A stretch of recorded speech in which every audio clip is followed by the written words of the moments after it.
I'm here with a couple more Hall of Famers, and every time I come to an ECABC event, I see these two guys around. Bob, why do you keep coming back to these events? You've been retired for a number of years. Why do you keep coming? I've got to drive the old guy here.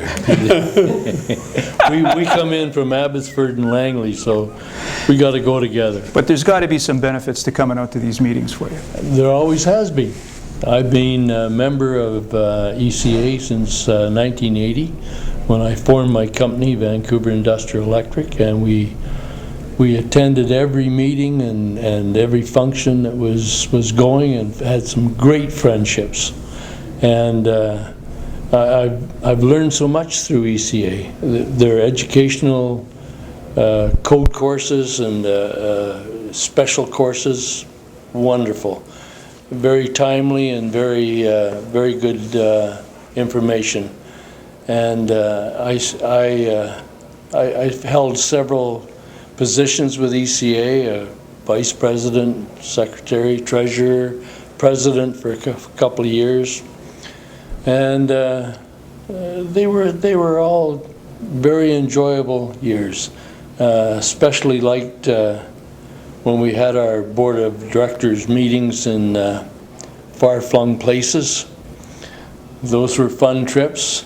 And you really got to know your other contractors and other people who were involved at the director's level and at the president's level, and we still keep coming because we have old friends here. I mean, 1980 till now, it's a long time. That is a long time. Yeah. How about you, Jerry? How many years involved with the ECA? Well, it was about 1970, I'd say.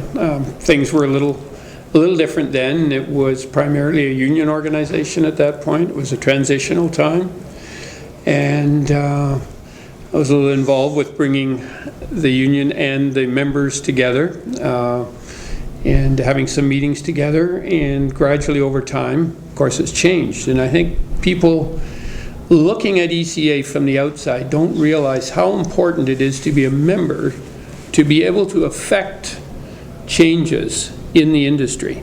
If you don't belong, you lose the chance to be in a cooperative group of people who fight for the opportunities in the industry to improve code things, to resolve problems, and it's just an opportunity for a company to really move themselves ahead. We were partly a supplier, Pacific Communications, or Pacificom as it was called, and we were a communications contractor and supplier. And for us to build the relationships that we did with all the contractors on an ongoing basis and build the friends, as Bob said, and mentioning Bemister and various other ones and Webb, tremendous people, and you just don't forget that. And coming out to these meetings, it's really interesting to see some young fellow come up there. I've had it happen a couple of times, been called sir, which seems a little strange, but they'll ask you, how did it go when you were, and they bring some problem, maybe not an electrical problem, but maybe a personnel problem. And those are the kinds of things that you can pass on your background, your knowledge. And so I found it very, very, very useful. What would you say to somebody who's not a member but is in the electrical contracting or supplier business?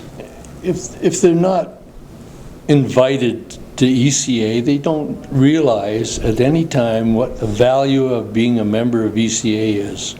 You get in to meet all the other contractors, the suppliers and engineers, and it's just an endless function of acceptance and total involvement in the industry.